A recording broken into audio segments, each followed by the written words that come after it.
Quand on est en accord avec la vie, on accepte avec reconnaissance tous les défis qu'on rencontre. Quand on est malade et fatigué, on veut que la souffrance disparaisse pour toujours. Mais quand on est fort et sain, on veut la souffrance pour lutter contre elle, pour la surmonter et ressentir le plaisir de la victoire. Et plus l'adversaire vaincu est grand, plus le sentiment de plaisir est intense. Un homme fort ne rêve pas d'atteindre la délivrance, et il recherche même la souffrance pour se dépasser lui-même. Quand on a dans le cœur cette volonté de tragique et de pessimisme, on n'a pas peur de ce qui est redoutable et douteux dans toute existence, on le recherche même. Parce qu'on est courageux, fier et on désire avoir un grand ennemi. Tout ce qui arrive, même l'événement le plus atroce, est l'occasion de se dépasser, de devenir plus fort et donc de se sentir plus vivant et plus affirmatif. C'est pas seulement une idée, il faut le vivre et c'est ce qu'il y a de plus difficile dans la vie. Arriver à approuver et à bénir les dimensions les plus douloureuses et en apparence les plus injustes de la vie.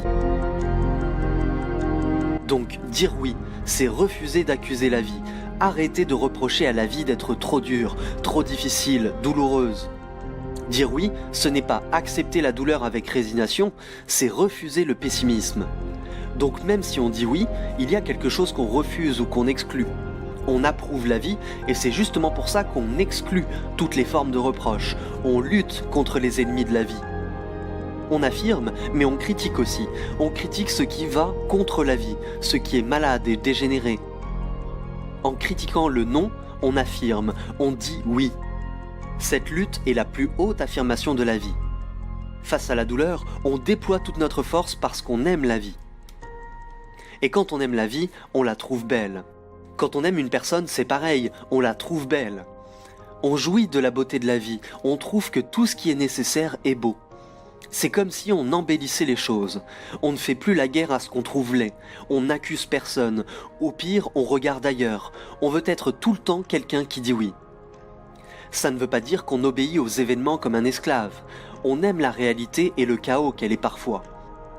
Évidemment, on accepte son destin, on accepte les choix qu'on fait et qui ont une conséquence sur notre présent. Mais on ne juge plus la vie négativement, et surtout, on veut le destin, on l'aime de toutes ses forces, on lui dit oui, on jouit de lui. On est profondément convaincu qu'au fond, la vie et le chaos sont bons, parce qu'ils nous permettent d'exprimer notre puissance, pour nous épanouir. On comprend que toute la réalité est bonne, on se réconcilie avec la réalité alors qu'avant on souffrait parce qu'on se sentait étranger sur cette terre. Oui, la vie n'a pas de sens, mais ce n'est pas une raison de désespérer ou de renoncer. C'est une occasion de dire oui de manière inconditionnelle à la vie.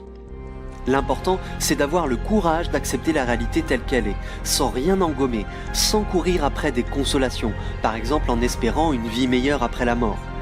C'est la plus grande preuve de liberté d'esprit qu'on puisse donner. Accepter et aimer la nécessité nous permet d'être vraiment indépendants. Quand on a cette attitude envers l'existence, cette attitude lucide et courageuse, on est dans l'état le plus haut que l'homme peut atteindre. C'est le trait caractéristique de la grandeur humaine.